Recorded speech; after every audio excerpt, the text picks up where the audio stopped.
Namanya saja legenda, kalau legenda berarti cerita dari mulut ke mulut dan terjadi secara turun-temurun.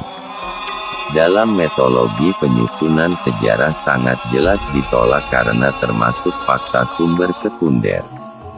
Dan kali ini penulis akan menuliskan legenda tentang terjadinya beberapa desa di kawasan Kecamatan Lelea, yakni legenda terjadinya Desa Tempel, Desa Pengauban dan Desa Telaga Sari. Kisah legenda yang penulis dapatkan ternyata memiliki dua versi, yakni versi pertama bermula dari kedatangan putra Talaga yang bernama Jaka Sukun. Legenda Desa Tempel dimulai.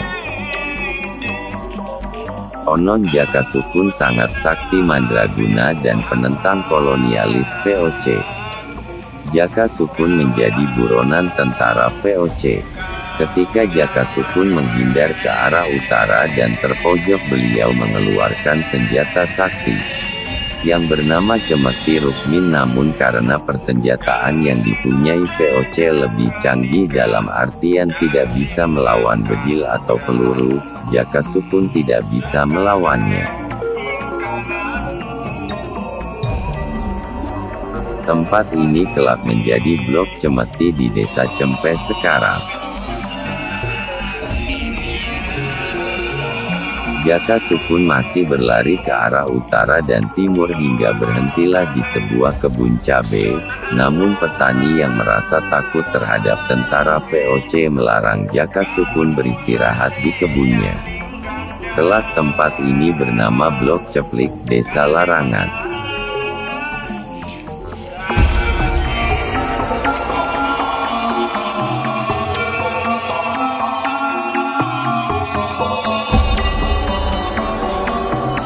Jaka Sukun pun berpindah dan melamun di suatu tempat yang kelak tempat ini bernama Desa Langgung.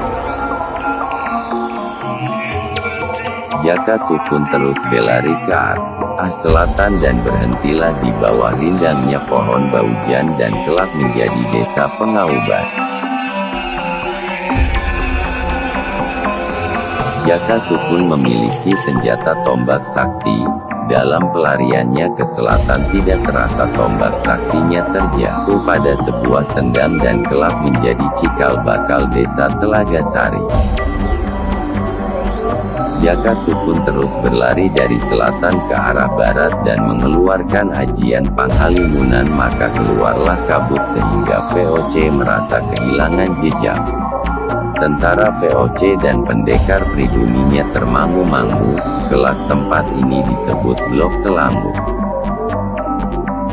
Sampailah Jaka Sukun pada suatu pedukuhan yang dirasa aman dari kejaran VOC. Jaka Sukun merasa kerasan tinggal di pedukuhan tersebut dan dilindungi oleh Ki Buyut Jatem. Ki Buyut Jatem memberi Jaka Sukun lahan untuk bercocok tanam di sebelah timur rumahnya. Karena Jaka Sukun merasa kerasan atau nempel di tempat itu, maka kelak akan menjadi cikal bakal Desa Tempel. Makam Jaka Sukun berada di pemakaman Sukun sekarang.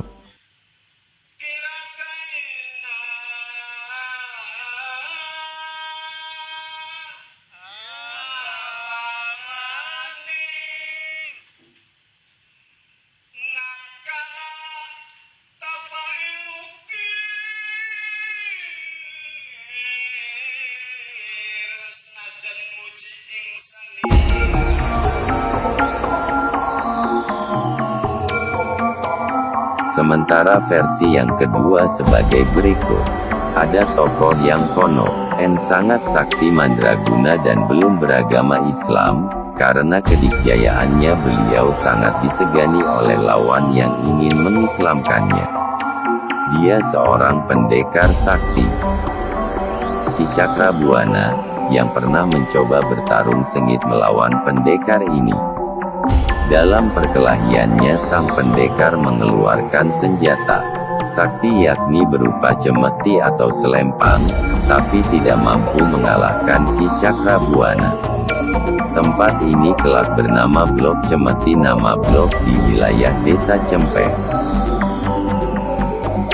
sang pendekar berjalan menuju wilayah selatan. Beliau menemukan sebuah telaga atau danau dan dia pun beristirahat.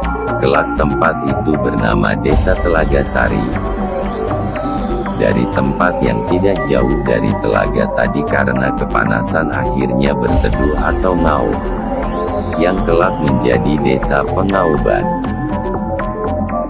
Karena terus kalah dalam perkelahiannya, sang pendekar sakti ini melanjutkan pelariannya ke barat.